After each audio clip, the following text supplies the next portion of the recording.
16th of September 2022, on this fateful day, something happened in Iran.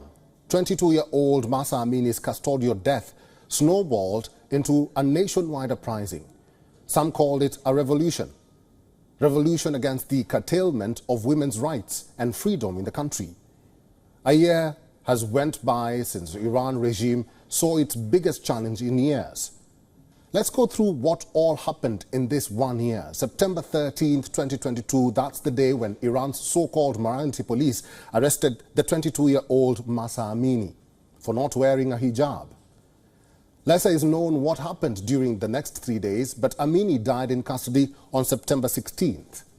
Iran's police said she died due to a heart attack, but her family and witnesses say that she was beaten by police and that killed her. The cause of her death sparked a widespread outrage and protests erupted on a scale Iran had never seen in decades.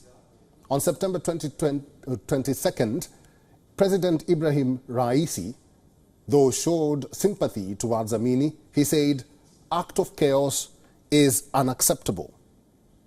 Strong demonstrations grew in a large movement in following days. On September 30th, over 80 were killed by security forces in what is known as the Grisly Bloody Friday. On October 3rd, Iran's supreme leader, Ayatollah Khamenei, finally spoke up and blamed enemies for fueling the unrest in his country. These protests were unprecedented in Iran. Though protests had taken place in the nation before, these were different. This became Iran's largest protest movement in decades. They were led by women. Many women displayed courage by burning their headscarves that became a symbol of protests. And not just in Iran, protests spread worldwide and public support for protesters grew larger than ever. This was last year.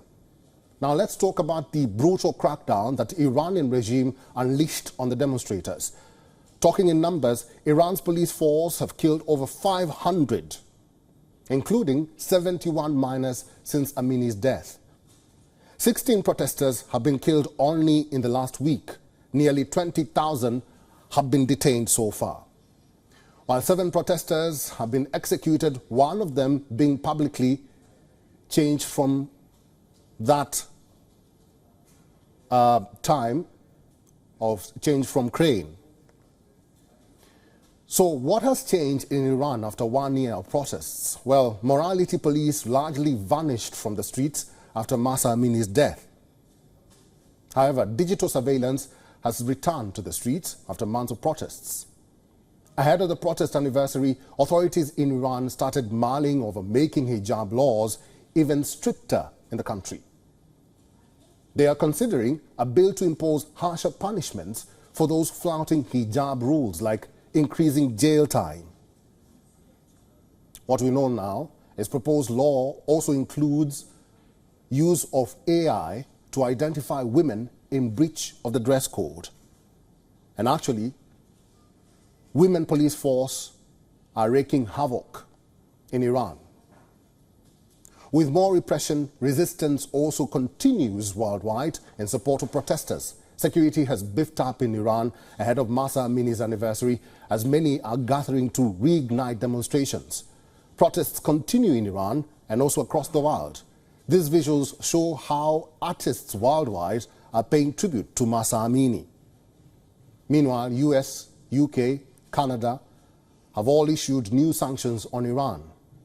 The US announced sanctions on 29 people and groups, including members of Islamic Revolutionary Guard Corps, or IRGC, and Iran's law enforcement forces.